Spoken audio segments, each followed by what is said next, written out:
몰랐어요. 지금 찍고 있죠? 네. 이분은 밀도 올리는 수술인가 보다. 아, 여기만 올리는 수술이구나. 이렇게만. 네. 원래 더 쓰는 경우도 많은데, 이분은 많이 안 썼네. 어떻게 보면 되냐면요. 보통 이렇게 밀도 올리려고 하면 눈에 보이는 지점만 문제가 아니라 이렇게 이 주변부도 다 밀도가 떨어져 있을 거 아니에요. 그래서 여기서부터 여기까지 다 올리자. 그럼 진짜 많이 써야 해요. 이렇게. 예.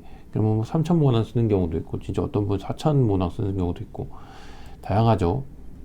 근데 그만큼 뒷머리 없어지겠죠. 네. 요즘에 항상 도너 디플레이션, 뒷머리를 많이 잃어버린 경우에 대해서, 저한테 이제 계속 섭섭하다고 말씀 주신 분이 조금씩 계셔서, 제가 계속 많이 고민 중이거든요. 왜냐면 대량 이식은 결국엔 뒷머리를 잃어버리면서 많이 심는 수술인데, 그럴 때 어떻게든 개수를 더 쓰지 말자고 말씀드리는 게 더 옳은 게 아닌가라는 생각을 좀 더 많이 해요.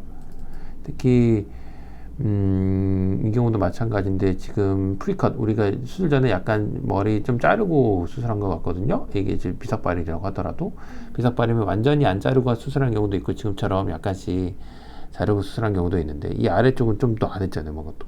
그죠? 여기 위에도 좀 더 뽑을 수 있는데 안 뽑고요. 이거는 클라이언트 요청에 의해서 이 공간을 좀 정한 거예요. 쉽게 말하면 이 아래쪽은 좀 밀고 다닐 수 있으니까 좀 덜 하자. 아니면 여기 위에도 조금 이런데 길이 보이니까 좀 덜 해야 된다. 뭐 이런 거죠. 여기 길이 있으니까. 가마 주변에.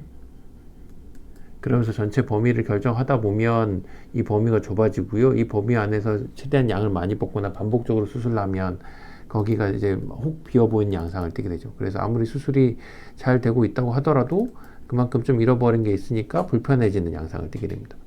수술 직후를 좀 보면 이 앞보다도 여기가 더 중요하신 분이네요. 보면 여기가 앞이고 여기 누워 계신 거예요. 여기 뒤고 여기 앞이에요. 그 보면 있고, 이 옆에도 양 가생에도 당연히 더 심으면 더 좋겠지만 가장 효율적으로 심기 위해서 이 사이를 이렇게 심었죠. 이분 나이가 어떻게 되시죠? 젊을 것 같은데? 직후 한 번만 봐주세요. 그렇죠. 나이가 젊으죠. 29살밖에 안 돼. 예, 젊잖아요. 젊으니까 많이 하지 않은 거예요. 그래서 이 외국입니다. 과감히 제끼는 게 훨씬 중요해요. 버리는 게. 그 다음에 요즘에는 0.8로 뽑고 싶은데 이때는 0.9 쓰나 봐요. 예, 0.9. 예. 0.8로 많이 쓰는 경우가 더 많습니다. 요즘에는 0.8이 확실히 그 기존 모발 손상시키는데 좀 더 유리해요. 그러니까 손상시키지 않는데. 이럴 때 샴푸 때 보고. 이런 수술일 때 최악의 경우가 뭐냐면 기존 모발들이 계속 빠질 때예요. 그러니까 심은 것들은 잘 올라가고, 요즘에는 동반 탈락도 많이 있고 그러지 않지만, 동반 탈락 항상 설명드리면 수술 후 아주 빠르면 2주 이후, 한 달 이후부터 시작해서 한 3개월 때까지 지속될 수 있는데, 3, 4개월이 지나고 나서 계속 빠진다 이러면 동반 탈락을 보기 되게 어려워요. 원래 모발들이 좀 빠지고 있는 거죠. 동반 탈락은 1, 2개월 때 제일 심했다가 3개월 때는 잠잠해져야 동반 탈락이에요. 그래서 그 시기에 좀 주목해 주셨으면 좋겠어요. 그래서 모발이 빠지고 있다, 막 수술 후 4개월이 지나고도 빠지고 있다, 이건 진짜 이상한 거예요. 뭔가 좀 이상하다, 이렇게 보셔야 해요. 빠지고 있을 만한 인자들이 계속 있을 경우에 그렇게 보이는 거죠. 3주 뒤 보시면은 눈에 쾅 하셨어요. 아, 그러네. 네. 괜찮아요. 엄청 빨갛죠. 괜찮아요. 뭐 이제 안 날 수 있는 확률이 조금 있긴 하지만 거의 날 거예요. 왜냐면 3주면 이제 거의 생착이 다 완성되고, 그런 시기인데, 이제 너무 부딪혀가지고 그 주변이 완전 날라갔다 이렇게 밖에 모낭 다니들이 이 정도면 문제겠지만, 상처가 나면은 그런 거겠죠, 보통. 네, 심하게 상처가 나면, 흉터가 생길 정도로 심하게 상처가 나면 이제 문제가 되겠죠. 5개월째 되면 뒷머리 썼음을 보여주는 장면이고, 이 뒷머리는 당연히 더 좋아질 수 있겠죠. 그래서 위에서 빗질을 하면 나쁜 양상이 아니네요. 좋네요. 자, 우리가 반복적으로 이런 수술들은 수술 전과 그 다음에 어떻게 변화가는 과정들을 다 담아야 되기 때문에 이 빗질을 좀 보고, 다시 수술 전을 빗질을 다시 보겠습니다.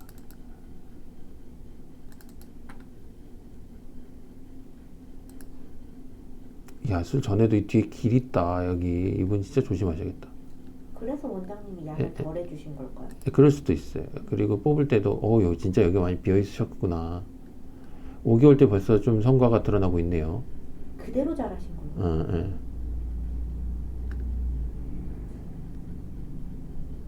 여기 실장님이구나. 네. 네. 딱 아시네요. 실장님은 몇 년, 10년 가까이 봐가지고. 네, 실장님을 항상 이뻐하는 사람인데, 처음에 실장님 면접 보러 왔을 때 나는 기억하는데, 딱 30살 때 얘기 나는 것도 기억나거든요. 30살 때가 이제 그때 문쪽 보는데, 한창 때부터 조금씩 이제, 아주 애기 때보다는 조금씩 나이가 좀 들어가는 모습인데, 그래도 그때가 제일 이쁘다라는 생각이 들었는데, 지금은 이제 이렇게 막 곧 2세가 나오기 직전이니까. 네. 그래도 아까 보니까 제일 이쁩니다. 내 눈에는. 실장님은 물론 객관적인 아니겠지. 나의 애정이 섞여 있으니까. 하지만 여전히 저희는요? 계속 여러분요? 여러분은 나중에 더 이쁘다고 얘기할 때가 있겠죠? 뭐야? 여러분 제일 이쁘죠? 이쁜데 그래 난 실장님 좋아. 이 부분을 메꿨을 때 나중에 5개월째 보면 벌써부터 성과가 좀 드러나곤 있네요. 확실하게 필요한 부분들을 완전히 밀도를 확 올려놨으니까, 이 부분을 올려놨으니까 괜찮네요. 여기는 여전히 좀 비어있지만 그러다가 8개월째 되면 이렇게 쭉 여기 봐야겠다. 이분도 도너 데필레이션 얘기 나올 수도 있겠다. 여기 보면 이렇게 비어있지 않아요? 하고 계속 이제 컴플레인 할 수도 있는 거예요. 쉽게 말하면. 뒷머리 길이 조절하는 게 그래서 맞을까요? 길이 조절해 주시면 좋죠. 2,000번을 뽑고 나서 이렇게 좀 비어 보이면 실은. 예, 그렇지만 그 대신에 이걸 얻으셨죠. 그 대신에 예. 근데도 이거를 얻으셨음에도 불구하고 뒷머리가 잃어버린 거에 집중하시면 섭섭하실 수도 있다고 생각해야 할 것 같아요. 예, 그래서 뒷머리를 잃어버리시는 거를 걱정하시는 분이라면 계속 술 양을 줄여드려야 될 것 같은데, 그러면 이제 술 성과가 안 나올 거니까 그 부분에 대해서 섭섭해 하실 수 있겠죠. 어려운 문제. 딜레마죠. 그렇죠. 그래서 어려운 부분이 좀 생기겠죠. 요즘에 그 고민이 너무 많아요. 결국에는 잃어버린 걸 속상하시거나 이렇게 하시는구나. 이렇게 얼마나 좋아졌는지는 잘 모르실 수도 있는 거구나. 당연히 이 정도 수술해 놓으면 아실 거라고 여겼는데, 그래도 왠지 많이 1년째는 회복됐네요. 예, 그래도 여전히 이 길은 보이네요. 술 전부터 이 길이 있었으니까. 예쁘게 덮어놓으면 안 보일 수도 있는데. 예, 그래서 이제 바람 불면 보일 수도 있겠죠. 대신 여기는 너무 많이 잘했다, 수술을. 이만큼 얻으셨어요. 그럼 잘한 거지 않을까? 잘 모르겠어요, 요즘에는. 뭘 해야 잘하는 건지. 최소한 하지 말라는 짓을 안 해야 잘하는 건지. 아니면은, 원하시는 부분을 이렇게 확실히 좋게 만들어 드리는 게 잘하는 건지. 일단 고민이 좀 있어요. 어떻게 할까? 글쎄요. 근데 나 같은 사람들도 고민하는데요. 뭐, 이 수술은 이제 미용적인 부분도 포함돼. 물론 기능적인, 이런 수술은 기능적인 수술이죠. 예. 미용도 중요하지만 기능적으로 너무 품이 적어서 불편함을 있었을 때, 어느 정도 올려서 실생활에서 불편하지 않게 만드는 거니까 미용적인 부분들도 있지만 기능적인 부분들 되게 많이 갖고 있죠. 근데 저 같은 사람들도 이랬을 때, 뒷머리 그만큼 썼으니까 너무 속상해 하신 분들이 좀 많고, 그에 대해서 고민하게 되는 것처럼 하는 거잖아요. 예. 근데 이제 봐봐요. 이제 앙원장님 원래 응급학과 전문의 선생님이잖아요. 응급실에서 제일 발생하는 게 뭐 이런 거잖아요. CPR하는 게 했어. 사람이 죽었어. 좀 살려놨어. 근데 갈비뼈 부러졌다고 소송당했어. 뭐 이러면 어쩌지? 너무 회의감이 많이 들 것 같아요. 이제 의사들 입장에서 그런 부분들 되게 속상해하는 거죠. 실제로. 그래서 응급학과 전문 선생님들이 실제로는 뭐 이렇게 우리 의사들이 기억하는 커다란 이벤트가 있긴 한데, 아무튼 커다란 이벤트 후에 너무 속상해서 이렇게 밖으로 나오신 분들도 많고, 그다음에 소아과 선생님들도 그렇고, 특히 산부인과 선생님들은 너무 힘든 정책이 있어요. 아기 낳다가 잘못되면. 근데 그게 산부인과 선생님의 잘못이 아니다 하더라도 계속 책임을 져야 하는.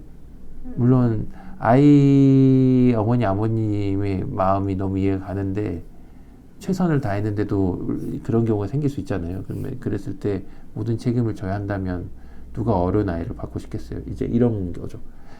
예, 예. 좀 진짜 딥한 얘기를 하면 그런 부분에서 너무 많은 거듭 실망을 겪고 하기 때문에 저 같은 사람들이 이제 밖에서 미용 수술도 많이 하면서 배우게 되고 그런 사람들이 점점 많아져서 기본적인 의료 치료를 하고 있는 의사 선생님들이 부족해지니까 그 의사를 또 늘려야 된다는 생각이 좀 생기고 이러면서 악순환에 빠졌는데 결국에는 이거는 얼마나 필수 진료의 일선에서 열심히 일하시는 선생님들을 대우해 주느냐에 따라 달랐거든요. 근데 최근에 이재명 정부에서 이재명 대통령이 그 수가 얘기를 직접적으로 꺼내시는 걸 봤는데 제가 처음 들었어요. 대통령이 직접 꺼내시는 거. 그래서 저걸 믿을 수 있을까?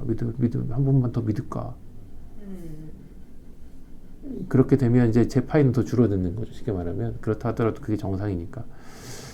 그리고 나도 이제 일반적으로 돈을 줬는 의사는 아니라서 어떻게 보면 모바일 의식 속에서도 어느 정도 어쩔 수 없이 계속 수가가 올라가는 단점이 있지만 왜냐하면 들어가야 되는 비용들이 계속 늘어나면서 기본적으로 어쩔 수 없이 가격도 계속 올라가고 이런 안 좋은 상황이 되니까 막 가격도 올라가고 막 그러고 그걸 버텨야 되고 막 이런 여러 가지 상황들이 있으니까 어쩔 수 없이 싼 가격에 계속 못하고 이제 어느 정도 가격을 받아야 되고 뭐 수술 잘하는 사람이니까 당연히 받는 거겠지 이런 생각도 있고 그러면서 열심히 투자도 많이 하고 이러니까 좋은 병원을 계속 유지하는 것도 있죠. 하지만 돈을 줬기 시작하면 그만큼 많이 벌 수도 있는 게 있는 것 같거든요. 근데 그게 못하겠어요. 너무 돈을 쫓아다니는 건. 근데 나는 그런 게 있으니까 지금도 계속 어떻게 해야 내가 더 버티지, 한 달을 더 버티지, 두 달을 더 버티지, 세 달을 버티지 이런 생각을 하면 여러분한테 밥도 맛있는 것도 줘야 되고 그냥 가장이에요. 맨날 살아가는 가장. 가정이야. 커피 사줬으면 좋겠다. 그래서 마케팅 팀이 안 그래도 그랬어요. 뭐라고요? 우리처럼 하는 데가 어딨냐고. 다 이제 반대로 또 이제 다 바이를 올리고 하니까 나만 이상한 왕따 돼 갖고 막 이런 느낌도 있고 그래서 이제 막 저렇게 하면 안 되는데라고 하는 의원들도 되게 잘 되고 예를 들어 공장병원들도 되게 잘 되고 막 그러면 모르겠어 항상 어려워요. 근데 이런 수술들은 계속 찾다가 저한테 오시더라고요. 근데 이런 수술을 하면 그냥 라인 멋지게 만들어드린 수술 이런 게 아니니까 계속 지켜봐야 돼. 계속. 수술 이후에도, 수술 다음에도 몇 개월, 3개월, 6개월, 9개월 계속 오시라고 하고 안 오셨다가 갑자기 뭐가 훅 떨어져 있으면 왜 그래 이렇게 될 수 있으니까. 네. 예, 수술 타겟팅 한 데 말고 다른 데가 이분도 막 이런 데 빌 수 있잖아요, 나중에. 네.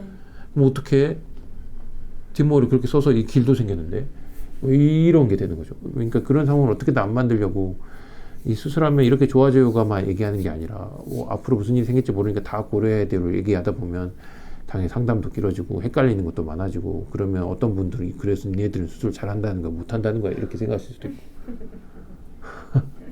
수술한다는 사람이 수술 또 말리고 있고 막 이렇게 하지 말라고. 약부터 먹으라고. 근데 한편으로는 이 수술을 잡아야 또 월급이라도 더 들 텐데 뭐 이런 그런 생각이 많이 드는 하루하루입니다. 그러니까 많이 와주세요 저희한테. 지금 제일 다른 병원들에 비해서 어제도 얘기를 했는데 지금 다른 분들이 수술에 들어가는 인원수를 되게 줄이려고 할 때 우리는 반대로 비효율적으로 수술 들어가는 분들을 계속 늘려가고 있거든요. 그리고 진짜 수술 잘하는 선생님들도 계속 모시고 있고 왜냐하면 어떻게 해서든지 수술에서 실수를 줄이기 위한 작전입니다. 단순히 수술 시간을 빨리 하겠다 이게 아니고요. 그래서 오늘도 클라이언트의 니즈를 반영해서 뽑는 지역이 한정되어 있거든요. 한정되어 있었을 때도 어떻게든 수술을 빨리 하려고 저장액을 좀 더 쓰면서 한꺼번에 뽑고 심었어요. 원래는 나눠서 뽑고 심잖아요. 근데 손이 섞이니까 어쩔 수 없이 한꺼번에 뽑고 심고 할 때 엄청 또 잘 뚫어야 되고 잘라먹는 것도 없어야 되고 이게 고민하고 오면서 이제 아침에 브리핑 저는 수술팀하고 항상 아침에 브리핑을 하니까 들어왔는데 오늘 6분이 출근했더라고. 그 쬐깐한 수술이 조그만 수술에 그래서 무조건 한 분 하자 이렇게 해서 1,500모낭을 한 건을 뽑고 심었어요. 진짜 수월하게 하시네요. 2시간 20분? 2시간 20분 만에 끝냈어요. 그러면 이제 진짜 빨리 끝낸 거죠. 문제 없이 빠르게. 만약에 4명이서는 그렇게 못해요.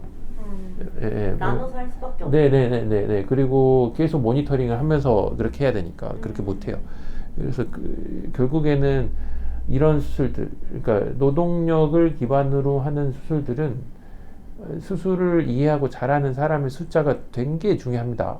그래서 아무리 기계가 좋아지고 뭐 이렇게 막 이렇게 로봇 수술이 서저리가 좋아지고 뭐 이렇게 한다 하더라도 아직까지는 제 방식이 맞는 것 같아요. 네, 갑니다. 네.